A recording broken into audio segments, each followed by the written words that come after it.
I still use the Galaxy Note 9 in 2025 and I still love it, despite the fact that the device is developing some serious issues, which is expected because 7 years is not 7 months. Hi everyone, Mustafa here, and today I will walk you through my experience with the Galaxy Note 9 after almost 7 years of heavy usage. To start things off, let's go back a little to 2018. The Galaxy Note 9 was released in August 2018, making it historically one of the best Galaxy flagship phones Samsung has ever made. The device received a huge upgrade from its predecessor and was considered a great success, especially 2 years after the Galaxy Note 7 fiasco. The Galaxy Note 9 packed all the good features you'd expect a Samsung flagship phone to have at the time, and it even came with a few bonuses. It featured a 6.4-inch Quad HD Plus Super AMOLED display with 60Hz refresh rate, which was normal in 2018. It had a massive 4000 mAh battery, which is 700 mAh more battery than the 3300 mAh battery in the Galaxy Note 8. Powering the device was either the Snapdragon 845 or the Exynos 9810. My unit came with Exynos because I live in Nigeria. Anyway, the device came with some head toning features like a variable aperture camera, a water carbon cooling system, and the first S Pen with Bluetooth connectivity, which allowed you to control presentation or the camera remotely. Speaking of the camera, the Galaxy Note 9 came with a dual 12 megapixel lenses on the back, a 12 megapixel wide sensor with a variable aperture, and a 12 megapixel telephoto lens. Both lenses had IOS, and the phone could shoot up to 4K at 60 frames per second. On the front, it had a single 8 megapixel selfie shooter. Now that we are done with the specs, let's talk about my real experience with the Galaxy Note 9 since I bought it. When the Galaxy Note 9 was released in 2018, I wanted it so badly, but I couldn't afford it at the time, so I waited. In 2019, I bought a second-hand Galaxy Note 9 at a very low price, but it came with a cracked screen.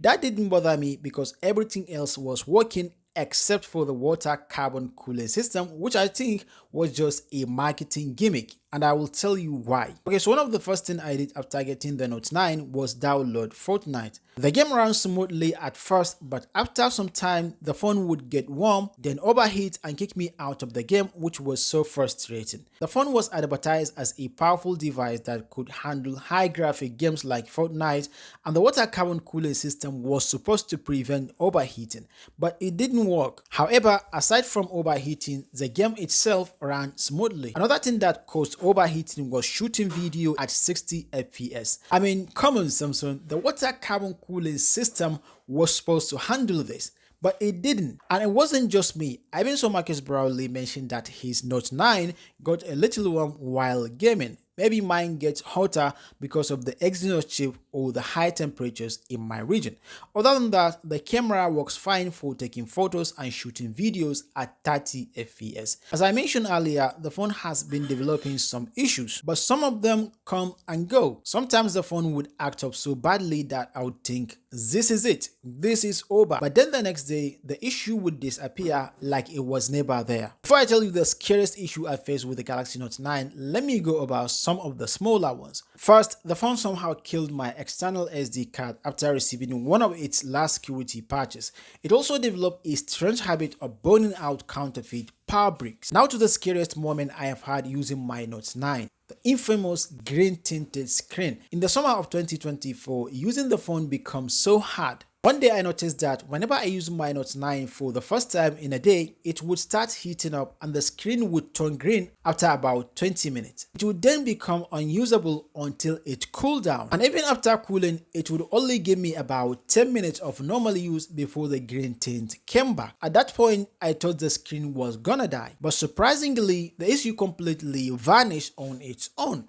I didn't do anything to fix it, I promise. Now, the most recent issues I'm experiencing include unexpected shutdowns, especially when I connect the phone with Wi-Fi for the first time in a day and open heavy apps. The phone also starts when I turn on the mobile data, but it starts working normally again after a restart. There's also a battery issue, which is expected since the battery hasn't been replaced since I bought the phone. And now the most annoying current issue has to do with the camera.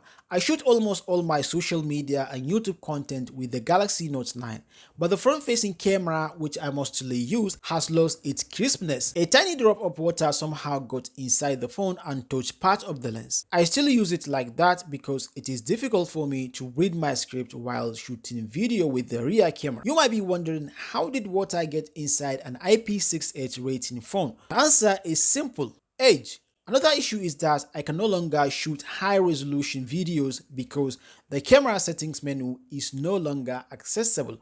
Despite all this, the Note 9 is still a very powerful device even with the Exynos chipset. So how would I rate my experience with the Galaxy Note 9?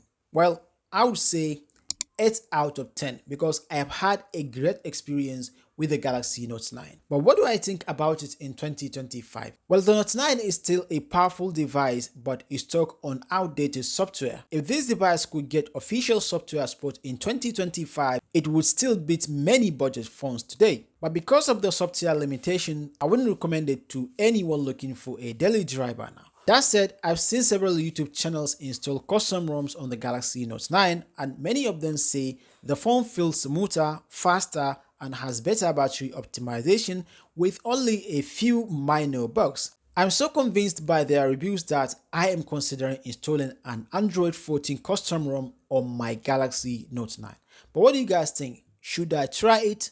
Let me know in the comment section below. And if you are still using the Galaxy Note 9, tell me how you feel about it. Anyway, thank you guys for watching.